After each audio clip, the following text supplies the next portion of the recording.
If God is the creator of everything, then who created God?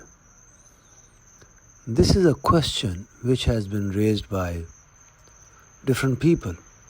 And I think this must have been raised, I don't know by how many people. So let's try to address this question. One perspective is that we must know our limitations. This is perhaps the best answer. For instance, we cannot see sun. And if we cannot see sun, how can we see the creator of the sun? Likewise, human beings have been able to see a very small percentage of the space. Another example, we cannot see gravity. And there are many things like that which we cannot see, cannot know. How can we then comprehend God? So those who are asking this question are essentially saying that they can comprehend God. And I don't think any human being has the capacity to comprehend God. Let me also quote Quran here. According to one verse in Quran, Allah says that human beings have been given a very small amount of knowledge. I think this is also a very clear-cut indication about the limitations of human beings. Another point, scientific developments have taken this word by a huge surprise.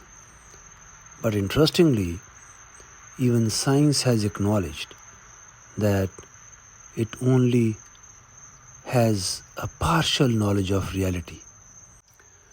There is a book written by Sullivan titled as Limitations of Science. This point has been identified in that book as well.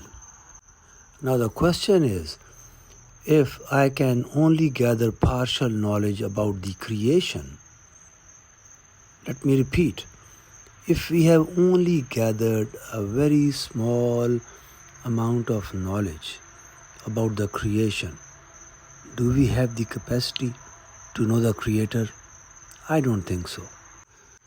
According to another perspective, which resembles the one which I just finished, human beings simply do not have the capacity or competence to know God.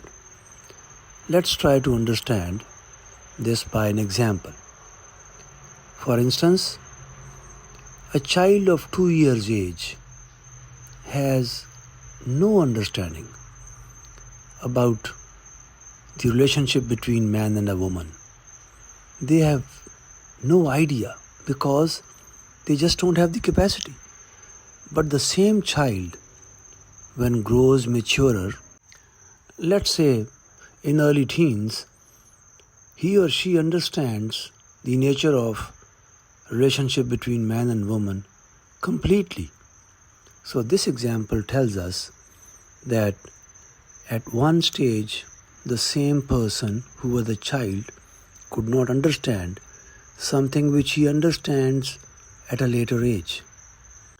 If I may also mention here that Allah very clearly says in Quran that there is nothing like God, and therefore we just don't have the even basic capacity to understand the exact nature of God. And therefore the only option for us to know God according to Quran is through His attributes. So that is one more perspective. Lastly, I would like to share one more perspective according to which every creation needs a creator, but everything does not need a creator necessarily. Let me explain that. Every creation must appear as a creation, only then we will seek or look for its creator. We will not stop there. We would even go further, like trying to find out the purpose of that. For example, if we see a chair, the immediate question that arises in our mind is, who made this chair? And not only that, we would also like to know what was the purpose of making this chair. So the story goes on. So we do not see God. So when we see Him, hopefully one day, and if He appears as a creation, then we would certainly like to seek His Creator.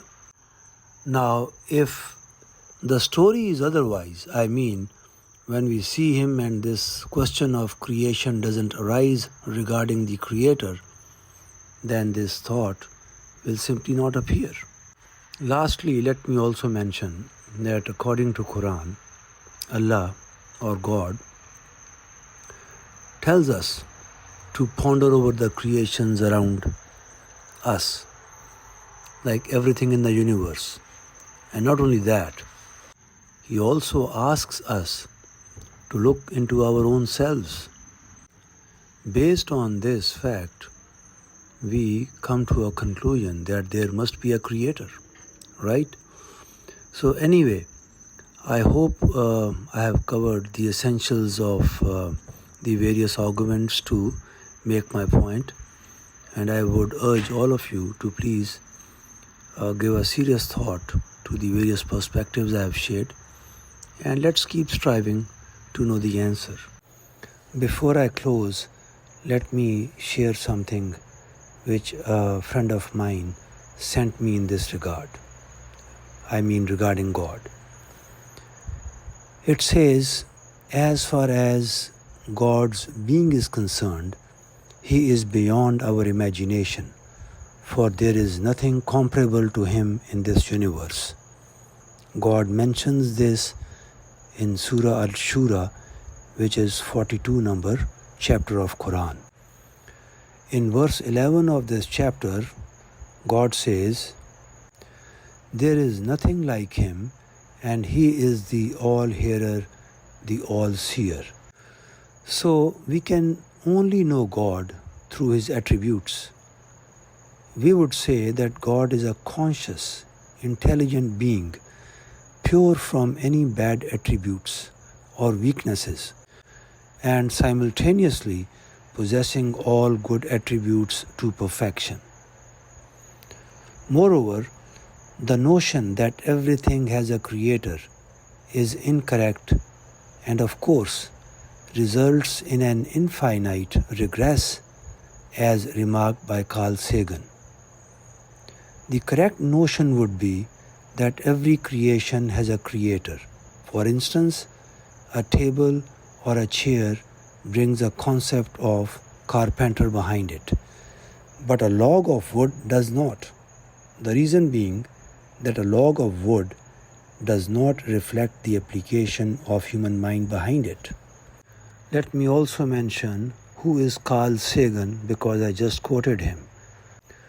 Carl Sagan wrote the introduction for the first edition of A Brief History of Time by Stephen Hawking in 1998. My friends, with this, I finish this topic. Thank you.